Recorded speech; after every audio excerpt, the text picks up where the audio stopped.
Agora a gente vai ver o ambiente físico da reunião mediúnica, começando com o espaço e a iluminação.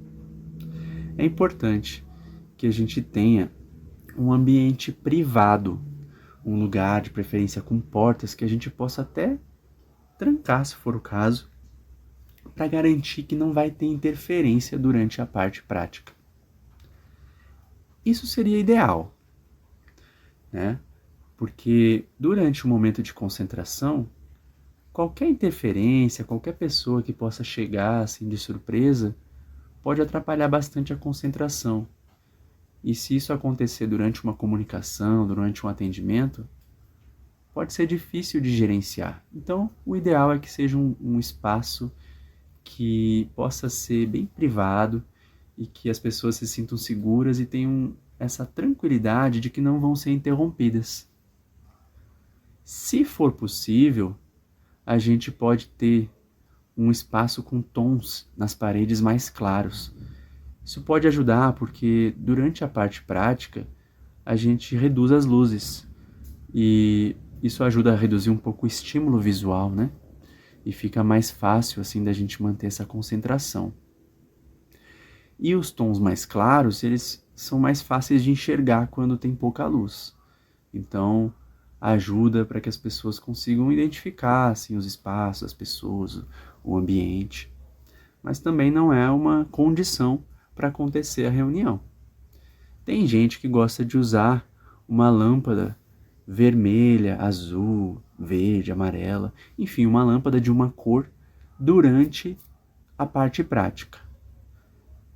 Para algumas pessoas pode ser que isso ajude a se concentrar. Existem alguns estudos sobre o efeito das cores, um efeito terapêutico, a cromoterapia, mas isso, na minha experiência, não é o que determina a qualidade da reunião mediúnica. É muito mais importante a questão dos pensamentos, da união do grupo, do que esse acessório que é a luz. Ainda assim, pode ser um complemento interessante ter uma lâmpada de LED, né, que você consegue mudar a cor, e ir experimentando como é que o grupo se sente bem. Isso tem a ver então com o espaço e a iluminação. E os móveis? Bom, para os móveis o essencial é a mesa e as cadeiras. Tendo mesa e tendo cadeira, a gente consegue colocar um material de estudo, ter uma possibilidade de colocar umas folhas, né? Ter um espaço para apoiar coisas, deixar água. Então na mesa pode ficar algumas coisas e nas cadeiras ficam as pessoas sentadas em volta daquela mesa.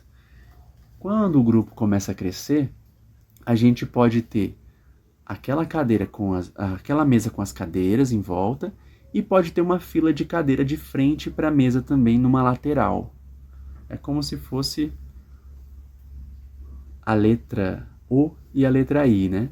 A O é a reunião em volta da mesa das pessoas. E aí seria aquela fila que está do lado do O, né? Então fica Oi.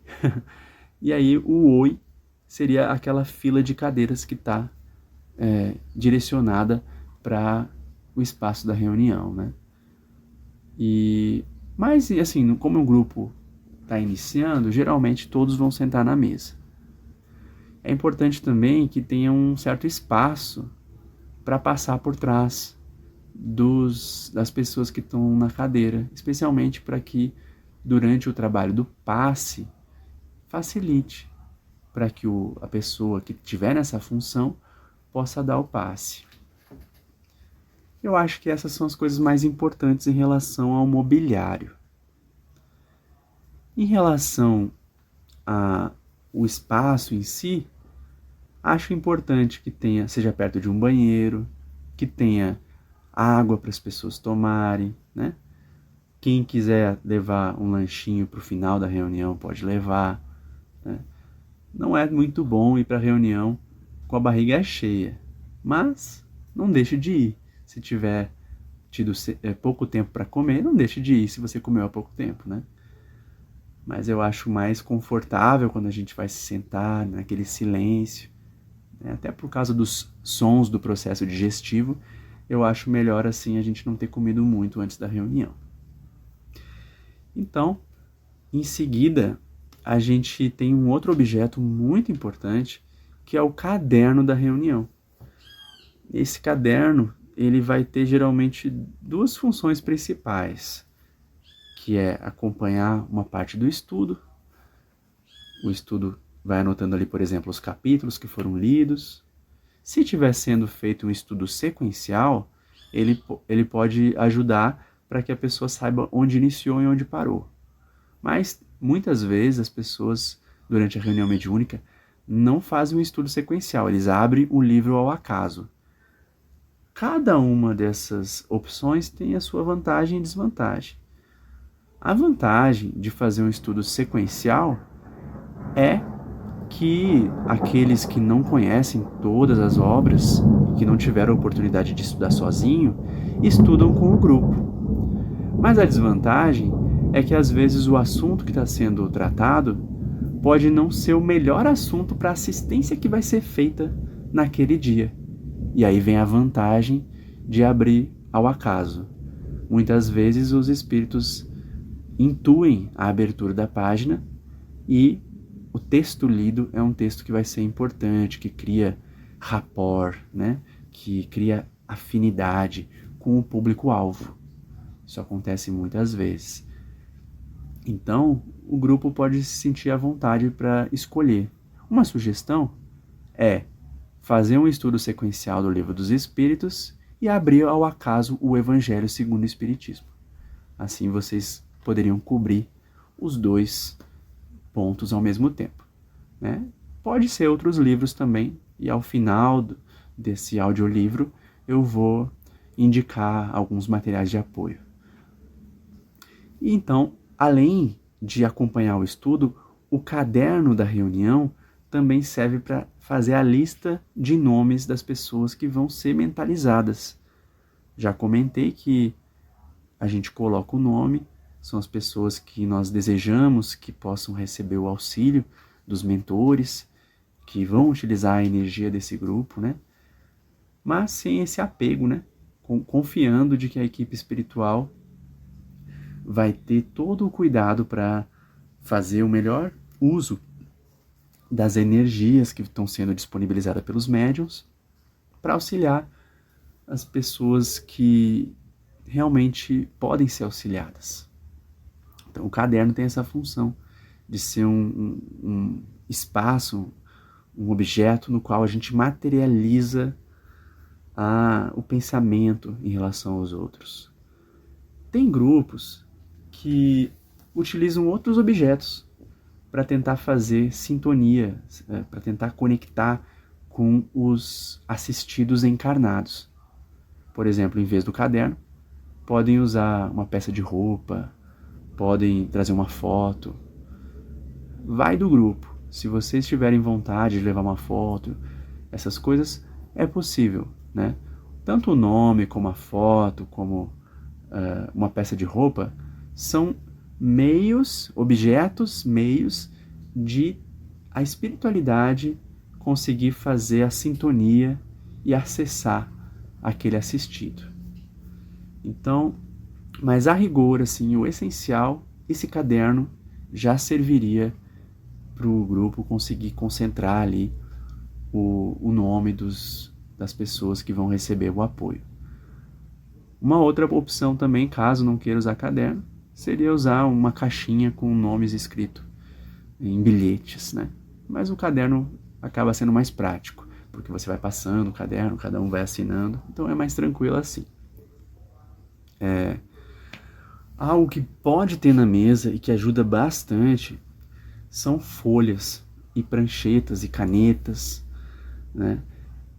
Essas folhas elas podem ser usadas para algum médium que sinta uma intuição de escrever algo, às vezes de fazer um desenho. Então tem a psicografia, que é a escrita através, né, da mediunidade, e tem a psicopictografia, que é um desenho, por exemplo, que pode vir e pode ser que esse desenho seja uma informação mediúnica, né? Então, ter um espaço para escrever é muito útil, porque tem momentos em que alguém está fazendo uma prece, em que tem um espírito dando uma comunicação, e tá vindo uma ideia na sua cabeça e você pode anotar ela. E às vezes, em paralelo, enquanto um espírito está sendo atendido, tem outro que pode estar dando uma comunicação que vai ser escrita e vai ser lida ao final do encontro.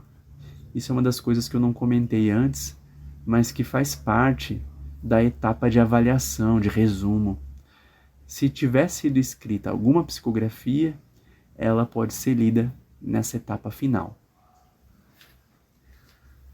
Então, depois de falar das pranchetas e do caderno, é interessante ter um material de estudo.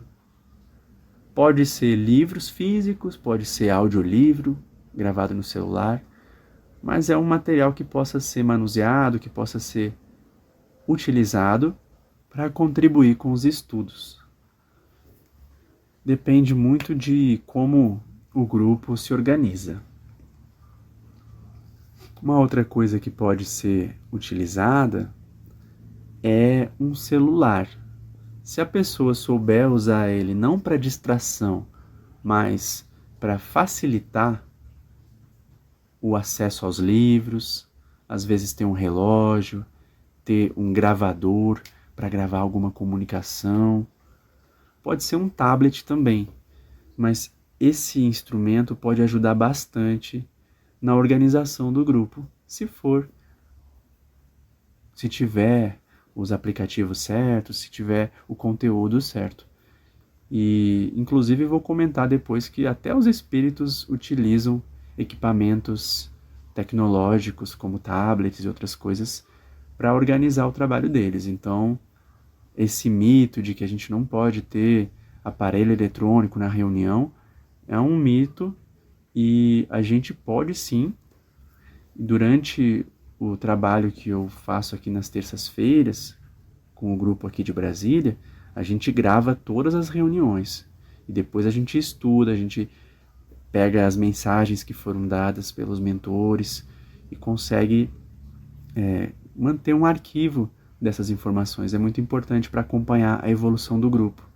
Então eu aconselho fortemente para que vocês tenham um celular com a playlist das músicas que vão tocar na reunião mediúnica de fundo. Pode ser num celular diferente, por exemplo, um celular com a playlist e outro com um gravador para gravar as comunicações. O celular ele também tem um relógio, ajuda a gente a controlar mais ou menos o tempo. E pode ser muito útil se a gente usar ele, no modo silencioso, no modo avião, para não ter interrupção. Então ajuda bastante. E eu não coloquei aqui também, mas a gente pode ter outros objetos, como por exemplo, alguma coisa para fazer a música, né? Se a gente tiver alguém que gosta de fazer uma música, a gente leva o violão. Se a gente tiver alguém que gosta de desenhar, a gente pode levar lápis de cor para fazer, se vier alguma imagem na cabeça, a gente pode fazer o desenho. Eu acho isso muito rico, a gente poder registrar o que a gente viu, né? E a música, quando a gente canta, quando a gente faz essa comunhão de pensamentos, ela ajuda na sintonia do grupo. Mas ela não precisa necessariamente ser tocada no instrumento. Porque o mais importante não é tanto tocar, mas sentir. A gente está realmente conectado e está se sintonizando de modo coletivo numa intenção de elevação espiritual. Então, esses foram os ambientes do plano espiritual, o ambiente da reunião, da perspectiva do plano material, na verdade. Agora a gente vai ver o ambiente espiritual da reunião mediúnica. Antes a gente viu o ambiente material, agora a gente vai ver o ambiente espiritual.